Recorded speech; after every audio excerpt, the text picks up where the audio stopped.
Hello and welcome in. I'm Ken Rollins. And I'm John Merrill, and we're excited to have you back on Brainstorming America.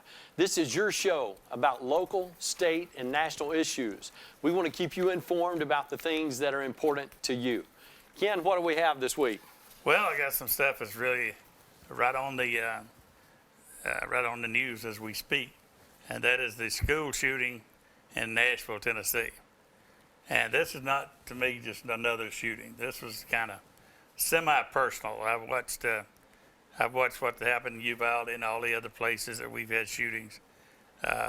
Florida, and in Florida was they had information on that young man. The FBI did. Everybody had it in Florida. And that should, in my opinion, should never have happened or happened like it did, because they had warning. So my thing is, with this one in Nashville, I want to see what you feel about. We always go for the gun. Everything is a gun, as I was telling you off screen. I have a 38 right outside the door. It's been there since 2017 in that vehicle. It's never shot anybody, and I'm not sitting here worried about getting shot with that. Well, I got news for you. It's not going to shoot anybody sitting in the car. It's only going to shoot somebody if it's used by an individual to be discharged at a particular target, wherever that intended target is. And that's something that is really concerning to me, Ken, because we talk about our Second Amendment rights, and we talk about the importance of protecting our Second Amendment rights, but then we let people take advantage of situations that are introduced that are unbelievable in nature, where we think about the tragedies that have occurred, not just in Nashville, but those that you mentioned and many, many others that are too many to mention. And yet people continue to want to brand the firearm companies, blame the firearm companies, and talk about how the firearm companies and the firearms are the ones that are at fault. They're not at fault. The ones that are at fault are the people who are involved in the altercations, period. The one thing we do know, there's a lot of things we know about this one in Nashville, as we don't want to talk about it. We do know that she was a transvestite, she was tranny, what do you want to call it? Was she a boy? Well, transsexual is what they're classifying that as now. Okay. Not necessarily a transvestite, but the reason it's important to note this Good for you to straighten me out. Well, look, people that have those issues have other issues. That's what I was getting to. There's no doubt about it. Go ahead, my friend. Exactly. That was why I said we do know that she was mixed up. She had some not going with the mainstream society. She had some problem. She had been treated by a doctor. She had been treated they say in some little statement like she had letters written about her by her doctor that they had in their possession. We're not aware of that, so I don't know what the doctor wrote. But if the doctor wrote something like, Aubrey is acceptable to endangering others, or is a lot of anger built up to the point that she could hurt someone. Any of those things, the doctors cannot put that out there on an NCIC or something too. When that person goes to buy those 7 weapons, a flag can't go up. Well, and they can't share that information because of HIPAA concerns. That's what I said. But this is the bottom line. If someone has the potential, and it's recognized as a potential to put somebody else in danger, and you don't share that information, you're culpable. Yeah. You are culpable. I don't care if you're a medical professional. I don't care if you're a psychological professional. I don't care if you're a professional in law enforcement. When you've got that information, you need to share it with the appropriate authorities who can help protect the rest of us, period. Many of the instances that have been introduced to us, school shootings, mall shootings, other things that you can think of, many, many times, the individuals that are in question, that were involved, that were the perpetrators, actually were the ones that we already knew we had an issue with. We have to make sure that we're doing something to prevent that from occurring in the future. And it's the part that we're stuck at, and you know, the late Larry Emerson, who was a sheriff of Calhoun County, he and I had discussed this, and he wanted me to get that to one of our legislators, and let me add, and president of the Sheriff's Association for the state of Alabama, and president of the National Sheriff's Association for the United States of America. So when he was speaking with authority. Absolutely. We were in Classic on Noble, and he said, come over here to this table. So I got up from my friends and went over, and we sat there for long. He said, will you do me a favor? Will you put that in writing, and I'm going to give it to a legislator. We're going to get something done where the doctor, the treating person, whether it be a psychiatrist or whatever, that has wind of, for lack of a better term, has information that would lead to the flags going up that there's something wrong, that you could act on it without fear of losing your license. Well, look, Ken, this is the thing that's so disturbing, is that these same critical liberals that are talking about not having people possess firearms are not in favor of sharing valuable and valued information that can actually prohibit and prevent these events from occurring just by sharing it with the proper law enforcement authority.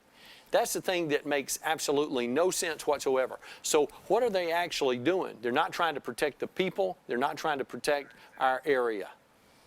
If you look at it, it'll somewhere come back and there'll be money involved in it, somewhere. But I want to continue with this just a little bit as we're going on to a break, and we'll come back. I want to continue on this because it's important. And welcome back to Brainstorming America and the other two.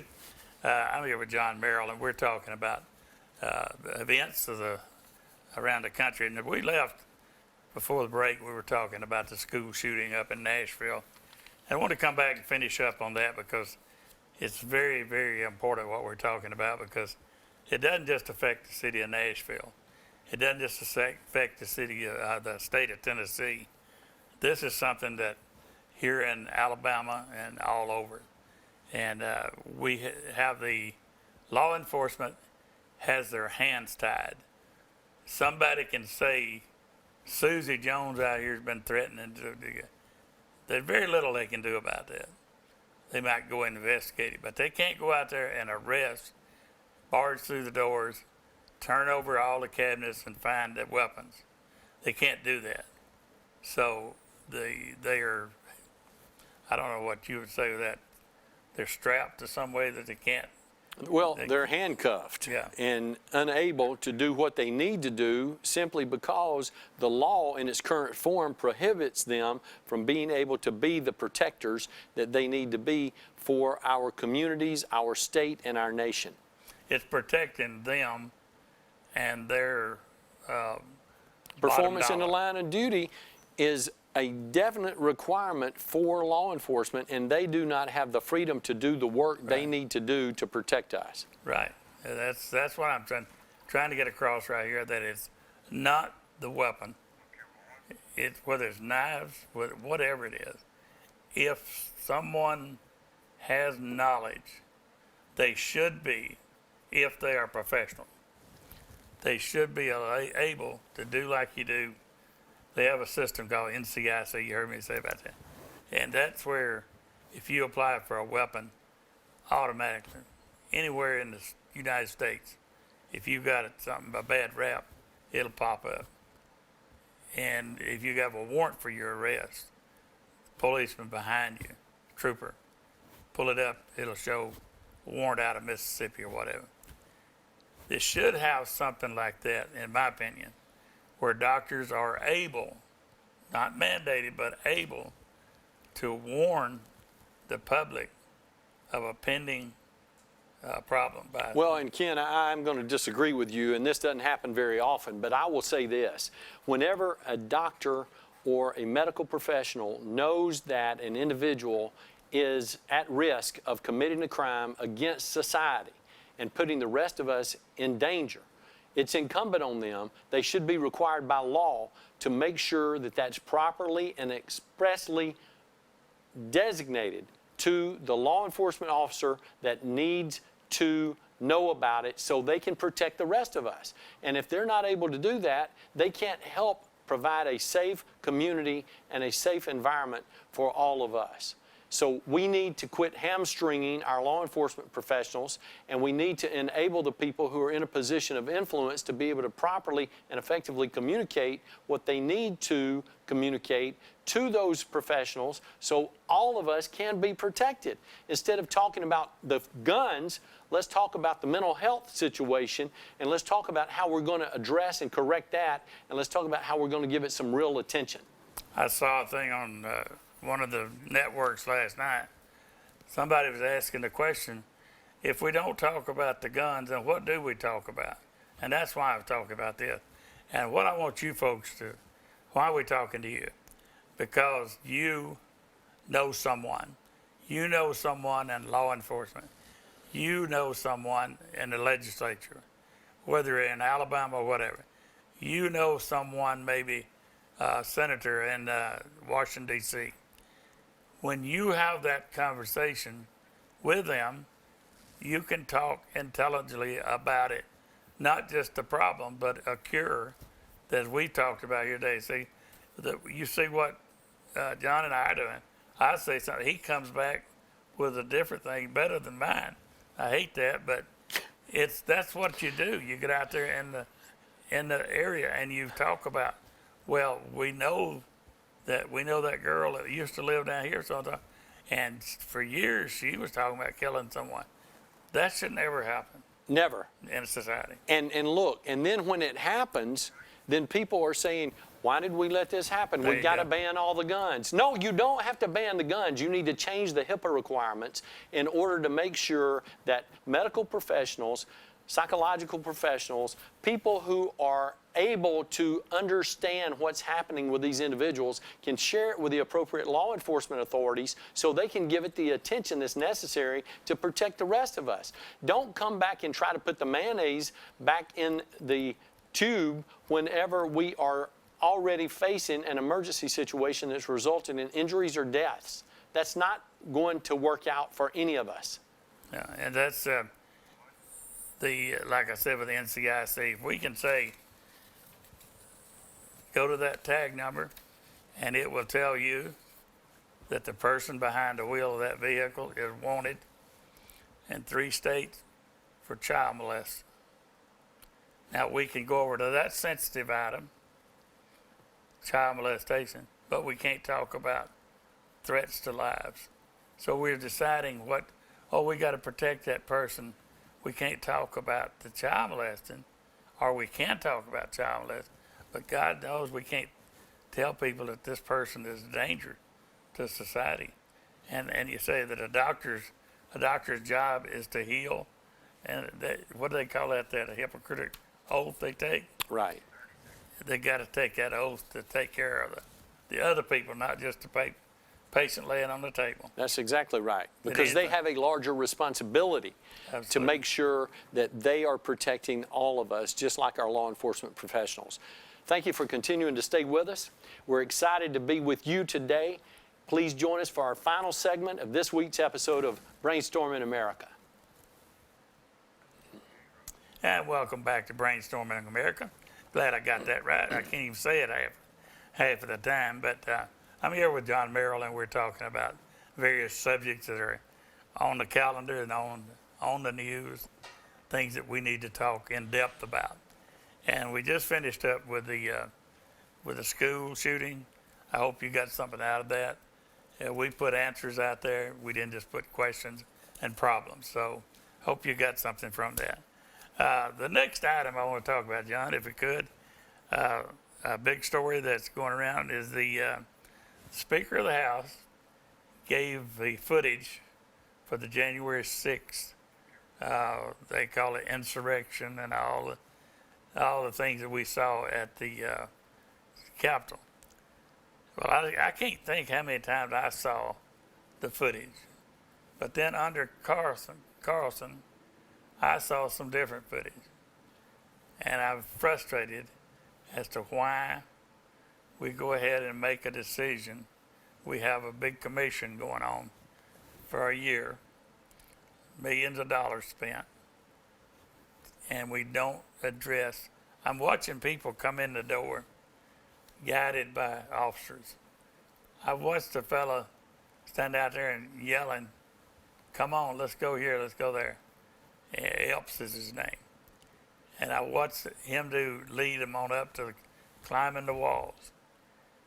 He was guiding them how to go. But his name was on the most wanted list, and then it went away. Things like that make me question what's going on. The thing that we saw, we also, if you didn't see the infiltration of federal officers in that situation, you didn't watch what I watched. So I wonder, where are we as a society when our own people that I have looked up to all of my some years has the FBI, and they were in there opening doors and tour guides for the bad dudes that's coming in. And I saw all the breaking of the windows. I saw all of that. But that's all I saw. Well, Ken, look, the whole thing has been troubling. There's no doubt about that. And there's no doubt that people that were involved need to be identified. They need to be investigated. If it's warranted, they need to be indicted. They need to be punished to the fullest extent of the law. But all of these people talking about a January 6th insurrection, all of these people talking about an overtaking of the Capitol building, that's a bunch of crock. And it's been a bunch of crock since it was first introduced. Because I don't know how many of these people that have been making these comments have ever seen a real insurrection. But people die when that happens. People are injured. People are killed. People don't just walk around in a straight line in the Capitol building and pick up chairs and move them, or pick up other items and move them. When they go in the rotunda, they actually have knives and they cut those unbelievable symbols of our history. They cut those down. They remove them from where they've been. They do the same thing when they finally gain access to the chamber. They want to make sure that people know they want to do away with our way of life. They don't do it in a peaceful type setting, and that's what happened there. I know there was an individual that was killed, and I also know that she was instructed by law enforcement as to what needed to be done, and she elected not to do that. But I also think it's important to make sure that we all know and understand there's certain things that happened that day that had to be prescripted, that had to be led by people who were involved from the inside. Now some of that information is coming out. And all too often, too many people are rushing to judgment whenever events like this are introduced without having the full amount of information that's necessary to reach a conclusion that would be viable for the rest of us to understand. We need to stop doing that. I watched this on Facebook for 3 weeks prior to the 6th. And my conversations with my friends, I would like to be there. I would like to go to that. Because it's going to be, you look at all these rallies with Trump, 30, 40, 50,000 people. There's so much electricity in that thing. But to be at one of them at that time was something that a lot of people said, boy, I wish I could be there. Not to go there and tear something up or break something. I saw people arrive standing there looking like most people do when they come to Montgomery, your place, just in awe, like some of the places you went when you was the Secretary of State. Yes, sir. For the United States. You'd send pictures of Utah. And yes, sir. But standing in awe is not threatening. And I saw the majority just looking up at that big old building and fence there. And then Mr. Epps comes in, move it, let's go to them. They were giving, and somebody yelled, you could hear him say, Fed, talking about Epps. The man who led them in, you could see policemen just parked waters, and they just come on in. I would have been confused as a tourist to say, or somebody there to see a Trump rally. What do I do now? This is very confusing. I got people that invite me in where I think they probably shouldn't be. Right. But that's what I saw, and I think when we got our government misleading us in this particular situation, we got a problem. That's where a problem is, because people are given the ability, like myself, to make my own conclusions. Well, Ken, look, what we've got is we've got people that are not interested in promoting and advancing the values of the Republic. They're interested in promoting and advancing their own personal values and philosophies that don't always jihad with the founding fathers and what our expectations are for the United States of America. We have got to do better. We've got to demand better. We've got to demand more from our elected officials and from ourselves when it comes to that, to push back and to make sure that we're doing the right thing and we're requiring those individuals to do the right thing as well, or we're going to lose the country that we have. Don't tell me that he's not from in Cleveland County, because he jihad on that one, and I like that because I know what it is. Yes, sir. I don't know where we're going to have time to, we ain't got time to do this next one, so why don't you take us out? That sounds good to me, and we'll look forward to bringing that to you one more time next week when you join us again for Brainstorming America. We appreciate your time, and we appreciate your interest in improving the quality of life for our nation, our community, and our world.